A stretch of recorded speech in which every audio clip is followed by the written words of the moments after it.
જય Sainath education and charitable trust અને શ્રીરંગ રાજેશ આયરે દ્વારા રવિવારે પવિત્ર દર્શન યાત્રાનું આયોજન છેલ્લા 1 વર્ષથી કરવામાં આવી રહ્યું છે। ગત અંબાજી અને ખેડબ્રહ્માના દર્શન કરાવ્યા હતા। આજે રવિવારે ઝાંસી કે રાણી ચોક આપણું કાર્યાલયથી 15 જેટલી બસો વોર્ડ નંબર 9 વિસ્તારની સોસાયટીના નાગરિકો રહીશો ચારધામ યાત્રા સારંગપુર કોટ ગણેશ બુટ ભવાની જલારામ મંદિર સહિત અન્ય ધાર્મિક સ્થળોના દર્શન માટે ગણપતિ બાપ્પા મોરિયાના જયઘોષ સાથે મહાનુભાવો દ્વારા ધજા ફરકાવી બસ દર્શન યાત્રા માટે પ્રસ્થાન કરવામાં આવ્યું હતું, જેમાં ઉપસ્થિત શહેરના ભાજપના કારોબારી સભ્ય પૂર્વ કાઉન્સિલર રાજેશ આયરે, પૂર્ણિમાબેન આયરે, વોર્ડ નંબર 9 યુવા કોર્પોરેટર શ્રીરંગ આયરે, સામાજિક કાર્યકર જયેન્દ્ર શાહ ઉર્ફે લાલાભાઈ સહિત જય સાઈનાથ એજ્યુકેશન એન્ડ ચેરિટેબલ ટ્રસ્ટના સભ્યો ઉપસ્થિત રહ્યા હતા। આ પવિત્ર દર્શન યાત્રા અંતર્ગત શ્રદ્ધાળુઓને બસમાં જમવા સહિતની સંપૂર્ણ સુવિધા અને વ્યવસ્થા જય Sainath education and charitable trust અને શ્રીરંગ રાજેશ આયરેના માધ્યમથી કરવામાં આવી હતી।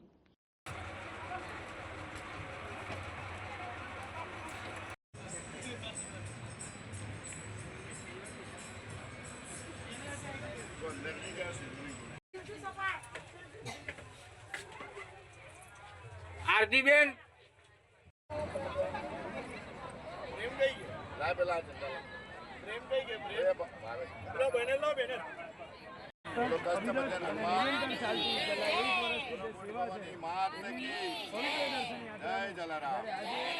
ગણપતિ બાપ્પા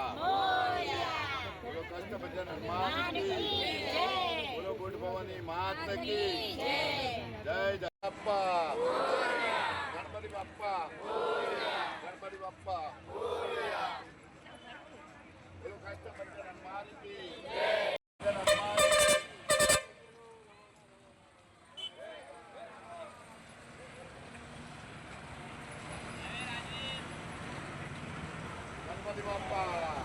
આ વર્ષે એટલે 1 વર્ષ પૂર્વે ચૈત્ર સુદ નવરાત્રિથી જે પવિત્ર યાત્રાનું એક શરૂઆત થયેલી હતી અને તમે જુઓ કે સમગ્ર વોર્ડ નંબર 9ની અંદર 80 થી 90% લોકો એવા છે કે જે લોકો આ પવિત્ર યાત્રાનો સતત લાભ લીધેલો છે અને બધા જ જગ્યાએ દરેક સોસાયટી 800થી વધારે સોસાયટીઓમાં અને તમે જુઓ છો કે 30 થી 40 થી 50 હજારથી વધારે લોકો દર રવિવારે આ કન્ટિન્યુ યાત્રા કરી રહ્યા છે। ગયા રવિવારે જે રીતના 20 બસો ભરીને અમે લોકો અંબાજી ગયા હતા, એવી જ રીતના ગયા રવિવારે એના પછીના રવિવાર પર એટલે અહીંયા આગળ ઓછામાં ઓછી 4 થી 5 હજાર બહેનો દ્વારા ભજનની કીટો આપવામાં આવેલી હતી અને આજે પાછા એક રવિવારે એટલે કે દર વખતની જેમ આ વખતે પણ સારંગપુર, અહીંથી સીધા અમે સારંગપુર જઈશું, સારંગપુરથી સીધા કોટ ગણેશ જઈશું, કોટ ગણેશથી બુટ ભવાની જઈશું, બુટ ભવાનીથી પાછા અમે ધર્મજ જલારામ બાપાના દર્શન કરીશું। તો આ વિસ્તારના લોકો અમને ખૂબ સુખમાં દુઃખમાં દરેક રીતના અમારી સાથે રહ્યા છે અને આ વિસ્તારે સંસ્કાર સાથે સાથે છોકરાઓનું ચોપડાનું હોય, છોકરાઓને રમવાનું હોય, બહેનોને ભરાવવાનું હોય, સિનિયર સિટીઝનનો આધાર કાર્ડ હોય, આયુષ્યમાન કાર્ડ હોય, સાથે સાથે કોઈ પણ તમે જુઓ કે એમ્બ્યુલન્સનો વિષય હોય, સફાઈનો વિષય હોય, કેવી રીતના દરેક પ્રકારની સેવાઓ આ સાઈનાથ એજ્યુકેશન ચેરિટેબલ ટ્રસ્ટ દ્વારા થતી હોય છે। એ દરેક ધર્મના આજના દિવસે ફરી એકવાર આ પવિત્ર યાત્રા જે રીતના શ્રાવણે પોતાના મા બાપને એક યાત્રા કરાઈ અને કરી આજે ખૂબ નસીબદાર છે કે અમારી પાસે હજારોની સંખ્યામાં અમારા મા બાપ છે, અમારા બહેનો છે, અમારી માતાઓ છે અને અમારા ભાઈઓ છે કે દર વખતે કંઈ ને કંઈ સેવાનો અમને મોકો મળે છે। તો આજે ફરી એકવાર આ યાત્રાનો પવિત્ર યાત્રાનો આજે અમારા મિત્ર અમારા જયેન્દ્રભાઈ શાહ અમારા મિત્ર દ્વારા અહીંયા આજે ધજા કરાઈ અને આ યાત્રાને અમે શુભારંભ કરી રહ્યા છે। ભગવાનને પ્રાર્થના કરીએ બધાની જ મનોકામના પૂર્ણ થાય અને સાથે સાથે આ સુખ દુઃખ આ યાત્રા ખૂબ જ સારી રીતના સફળ થઈ બધાની મનોકામના પૂર્ણ કરે એવી કષ્ટભંજન હનુમાન સારંગપુરના દેવ એવા કળિયુગના દેવ હનુમાન દાદાને પ્રાર્થના કરીએ, સાથે ગણપતિની પ્રાર્થના કરીએ, સાથે બુટ ભવાનીને પ્રાર્થના કરીએ અને જલારામ બાપાને પ્રાર્થના કરીએ। હર હંમેશા અમારા પર આશીર્વાદ રાખતા સાઈનાથ બાબાને પણ પ્રાર્થના કરીએ। આપ સૌ લોકોના ખૂબ પ્રેમ મળ્યો છે। હજુ પાછો જો રવિવારનો ચાન્સ મળે તો અમે હજુ જે કોઈ બાકી હશે એ લોકોને પણ યાત્રા પૂર્ણ આવી રીતના કરાવીશું અને ફરી એકવાર આ વિસ્તારના સૌ લોકોએ ખૂબ અમને પ્રેમ આપ્યો છે। દરેક માતા પિતાઓને નતમસ્તક વંદન કરીએ છીએ। વંદે માતરમ, ભારત માતા કી જય, જય સાઈનાથ। મારા વિસ્તારમાં સાઈનાથ એજ્યુકેશન ટ્રસ્ટ દ્વારા 1-2 કાર્યક્રમ નહીં પણ સતત કાર્યક્રમો ધાર્મિક અને સામાજિક કાર્યક્રમોની વણઝાર હંમેશા ચાલતી હોય છે. કદાચ મારે આ કાર્યક્રમોની ગણના કરવી હોય તો એકાદ દિવસ પણ ઓછો પડે એવા કાર્યક્રમો અમારા સાઈનાથ એજ્યુકેશન ટ્રસ્ટના પ્રણેતા શ્રી રાજેશભાઈ આર્ય અને એમના યુવા કોર્પોરેટર શ્રી શ્રીરંગ આર્ય દ્વારા આ વિસ્તારમાં કરવામાં આવે છે. 1 વર્ષથી ચાલતી અવિરત આ ધાર્મિક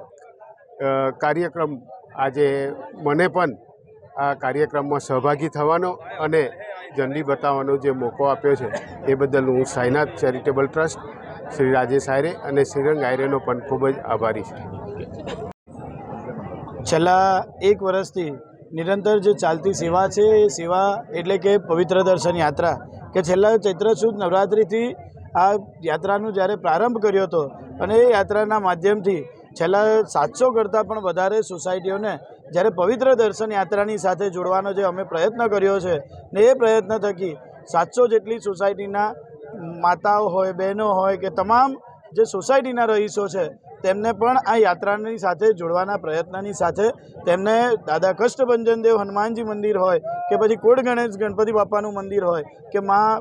ભવાની એટલે કે મા અંબાનું મંદિર હોય અંબાજી ખાતે, આ તમામ ધર્મના સ્થાને તેમને દર્શન કરાવવા માટેના આ પવિત્ર દર્શન યાત્રાનું જે આયોજન કરવામાં આવ્યું હતું અને એનો આજના દિવસે આ રવિવારના દિવસે પણ અમારા વચ્ચેથી અમારા તમામ જે સોસાયટીઓ છે એવી બાજપાઈ નગર છે, સાથે નર્મદેશ્વર છે, એવી રીતે અનમોલ પાર્ક છે, તમામ સોસાયટીઓને એકત્ર કરીને એવી રીતે 15થી પણ વધારે બસોનું જ્યારે આજે આયોજન કરીને આજે જ્યારે બસો દર્શનાર્થે રવાના થઈ રહી છે ત્યારે અમારી સાથે અમારા હંમેશા માર્ગદર્શક રહેતા અમારા સાથે રહેતા અમારા જયેન્દ્ર શાહ એટલે કે લાલા કાકા આજના દિવસે તેઓ ઉપસ્થિત રહ્યા છે અને તેમને જે અહીંયાથી ધજા ફરકાવીને આ યાત્રાની જ્યારે પ્રારંભ કરવા જઈ રહ્યા છે ત્યારે તેમનો પણ અમે ખૂબ ખૂબ આભાર માનીએ છીએ. સાથે વિસ્તારે હંમેશા અમને પ્રેમ આપ્યો છે. જેવી રીતે કોઈપણ કાર્યની અંદર કે મહિલાઓને ભજનની કીટો આપવાની હોય તો તેના સાથે તેમનો આશીર્વાદ રહેલો છે. યુવાનોની માટે ક્રિકેટની રમતો રાખીએ કે રમતગમતનો વિષય હોય તો હંમેશા તેમનો સપોર્ટ રહ્યો છે. અને એવી જ રીતે જ્યારે વડીલોનો વિષય આવે અને વડીલોની માટે વયવંદના કાર્ડ હોય કે આયુષ્માન કાર્ડ હોય તો હંમેશા મોટી સંખ્યાની અંદર હંમેશા તેમનો આશીર્વાદ રહેલો છે. એવી જ રીતે સૌના સેવાકીય કાર્યો સાથે અમે જોડાયેલા આ તમામ જે કાર્યો કર્યા છે તે બદલ સૌએ જે પ્રેમ આપ્યો છે એ બદલ હું સૌનો આજના દિવસે ખૂબ ખૂબ આભાર માનું છું. ભારત માતા કી જય. વંદે માતરમ. કષ્ટભંજન દેવ કી જય.